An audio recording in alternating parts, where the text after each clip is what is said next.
আপনাকে বাথরুমে যেয়ে লুঙ্গি তুলে দিয়ে আসতে হবে, ওখান থেকে নিয়ে এসে। তো এই কাজগুলো পৃথিবীতে মাত্র 2 ধরনের মানুষ আপনার সাথে করতে পারবে, আপনার স্ত্রী না, আপনার স্ত্রী অথবা বাদী।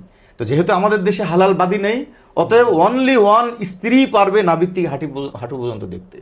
আমাদের সমাজের ব্যবস্থা কি, যে না বিয়ে দেওয়ার দরকার নাই, নার্স ডেকে নিয়ে আসে, নার্স কাজগুলো করে, শেষ বয়সেও হারাম কাজ করতে থাকে প্রতিনিয়ত। কোথাও কোথাও মেয়েরা এসে কাজ করে, তো মেয়েদের তো বাবার নাভির থেকে হাঁটু পর্যন্ত হাত দেওয়া অনুমতি নেই। কখনো কখনো বেটার বউরা কাজ করে।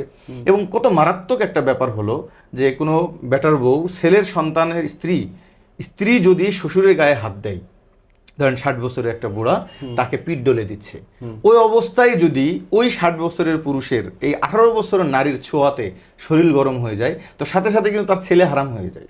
সিরিয়াসলি? হ্যাঁ, যদি কোনো শ্বশুরের গায়ে স্ত্রীর হাত পড়ে, বেটার বোর হাত পড়ে, আর শ্বশুরের যদি ভিতরে কামভাব চলে আসে, সাথে সাথেই শুধু তালাক না, চির